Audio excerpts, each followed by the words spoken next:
Liquor চা বানাবো বন্ধুরা। প্রথমে গ্যাসটা অন করে 1 কাপ জল গরম হতে বসিয়ে দিয়েছি।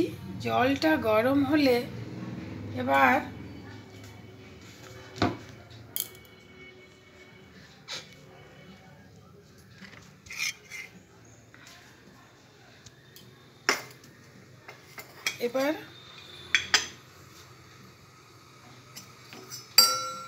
এবার 2 চামচ চা পাতা, 2 চামচ চা পাতা এর মধ্যে অ্যাড করে দিলাম। জলের মধ্যে দিয়ে গ্যাসটা বন্ধ করে দিলাম।